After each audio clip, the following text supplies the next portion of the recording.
morning, good afternoon, good evening, greetings to whoever is watching this video. My name is Eleanor Phoenix and I create beauty content incorporating political and social commentary.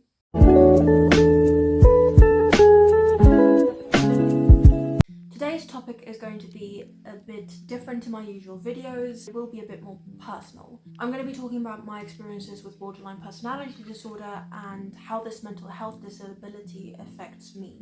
A warning that I will be talking about potentially triggering subjects such as sexual assault and self-harm. There are a couple of reasons why I've decided to make this video. The first being that I was reached out to by another person who has recently been diagnosed with BPD on Instagram. And they wanted to know more about their disorder and what they can do to get better. Of course, I'm not a psychologist, but I can talk about what has worked for me and how I've alleviated some of my symptoms. The second reason I've decided to make this video is because mental health is still extremely stigmatized. Depression and anxiety are less so because people are more open to talk about their experiences with these mental health issues. But other mental health disabilities such as DID, BPD, ASPD, schizophrenia, and more serious issues are rarely talked about. There is also currently a lot of stereotypes surrounding BPD. A lot of people call us manipulative, clingy, and narcissistic. There is a whole subreddit dedicated to abusive relationships with BPD sufferers that has over 62,000 members currently. This makes sense as one of the symptoms of BPD is having unstable relationships. It's unfortunate that instead of seeking the help we need, oftentimes we rely on our romantic partners to be our therapists.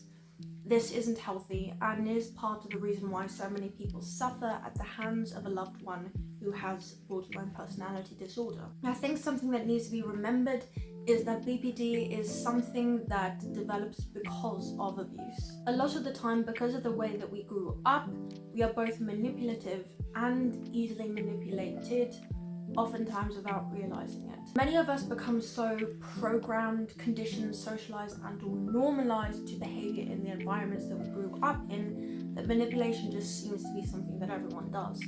Manipulation and being manipulated are the result of conflicting fears of both being abused and being abandoned. Quoting from USC Professor John Beer's breakthrough book on childhood abuse published in 1987. From the abuse victim's perspective, manipulativeness can be seen as a historically appropriate survival behavior based on the survivor's belief that nothing good is freely given and previously developed skills at extracting needed resources from a hostile environment.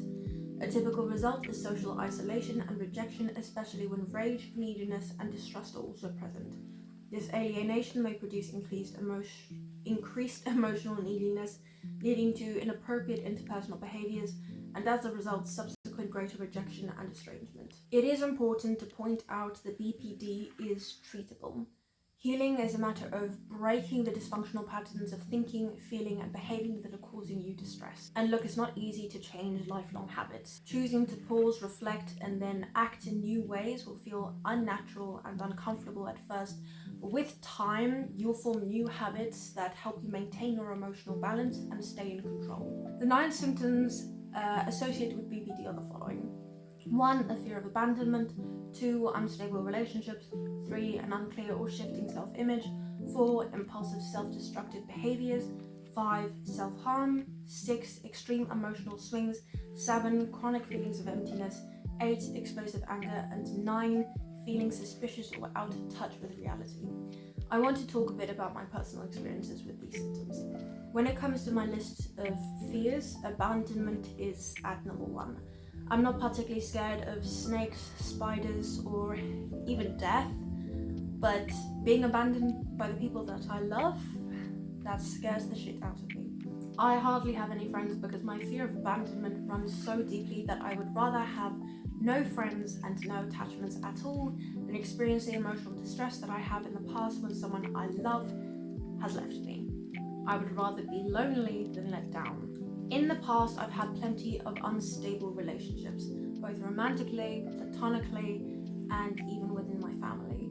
I cut ties with my father because of the instability and toxicity of our relationship.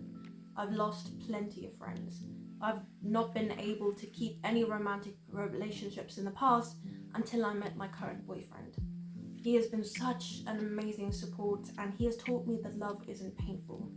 Love is kind, love is safe, love is warm and peaceful. Love won't hurt you. People who don't know how to love will. My self-image is constantly changing. Sometimes I look at my body in the mirror and think I'm the hottest woman alive. Other times, I see Jabba the Hutt looking back at me. Sometimes I think I'm a really good person with good qualities. I think I'm intelligent, kind, and intuitive. Other times I think I'm overly sensitive, stupid, and self-absorbed. Sometimes I love myself, and sometimes I absolutely despise myself. I've made some pretty impulsive and self-destructive decisions in the past. To name a few, I bought hundreds of euros worth of crystals, tarot cards, and incense in an episode where I wanted to work on becoming a more spiritual person, despite the fact that I was unemployed at the time. I started drinking in an effort to self-medicate. I've randomly blocked people who I still consider friends because I don't feel like they love me anymore or care about my well-being.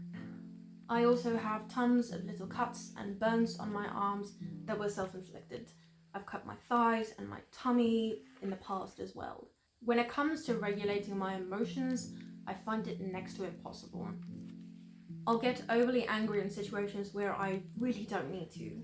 I'll start crying out of nowhere because of something as small as seeing an emotional video on TikTok of a cat struggling to walk. Every human emotion, from anger to sadness to joy to empathy to jealousy, hatred, and love, is amplified to the extreme. This symptom is one that gets considerably worse when I'm on my period. On the other hand, there are times where I feel absolutely nothing at all. I won't feel sad, angry, happy, or anything like that. The best way I can describe it is that I feel like a shell of a human. In fact, it's as if I'm not quite human. I still feel myself in my body, but it's as if a part of me has died. I remember in the Vampire Diaries there was this switch that turned off emotion once you became a vampire, and it's something like that, except I have absolutely no control over it whatsoever. It's like an anime when a character who is usually very happy and carefree suddenly has no light reflecting in their eyes. It's like all hope has been lost. Of course, explosive anger is another emotional dysregulation issue. I have bouts where I feel so angry I could destroy everything, where I feel so enraged that I just want to watch the whole world burn. This happens a lot when I read up about world issues like what's happening in Iran or in Ukraine, for example, or when I read something extremely upsetting, like an article on a child being sexually assaulted, or watching a documentary on a serial killer who tortured innocent victims. For that reason, I try to avoid reading or watching things that will trigger that anger. I try to spare myself gory details because the details are what affects me the most. Feeling suspicious or out of touch with reality is a symptom that is less severe for me personally, but there are still times where I will dissociate. In video games where you can see your character in third person is a good way to compare this. It's as if my soul is in control of my body and my body is like a puppet. And I'm not exactly sure whether I'm the puppet or the one pulling the strings. What do I do to alleviate my symptoms? I am currently on 2 different kinds of antidepressants, sertraline and quetiapine. I found that they have really helped me to balance out my emotions. I've also recently found a psychotherapist that specializes in treating BPD and complex PTSD. Another thing that has been influential in my mental health is bodybuilding. Of course, sport of any kind is always good for both your physical and emotional health, but what I love about bodybuilding is that I'm currently seeing results. I'm constantly seeing and feeling myself get stronger and be able to lift more weights. I focus more on my physical strength than what I look like because although my self-image is constantly fluctuating, I think I'm pretty happy with what I look like. I'm also an advocate for body neutrality, which means I will accept my body and give it adequate care regardless of what it looks like.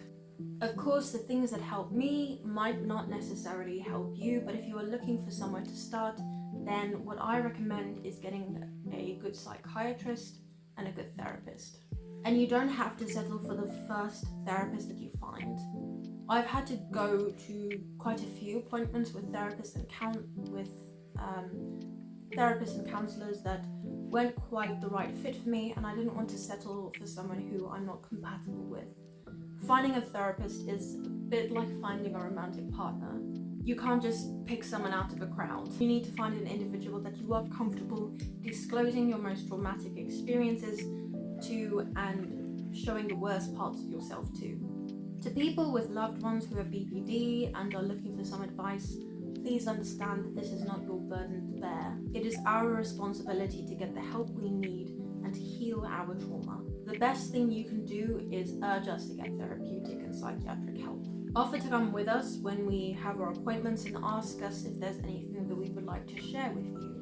Ensure that the person with BPD knows that you are there for them if and when they need it.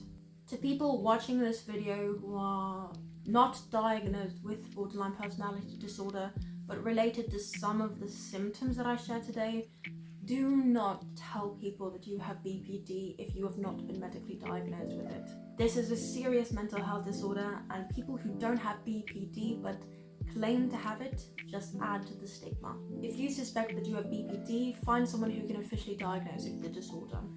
These types of diagnoses take time, and usually you have to spend at least 2 or 3 sessions with a professional before they are able to say for certain whether or not you have a certain mental health issue. Teenagers may start showing the symptoms of borderline personality disorder, but to be diagnosed they need to have symptoms that are severe enough to persistently interfere with daily functioning for at least a year. A piece of advice for anyone watching this video, regardless of whether or not you have BPD, it is okay to walk away from relationships that no longer serve you, bring you joy, or help you grow. Sometimes it hurts more to hold on than to let go. And if you care about yourself, then sometimes you have to be a little bit selfish in order to protect your peace. That's all I have to say in this video today. I want to thank you all so much for taking the time to watch this video.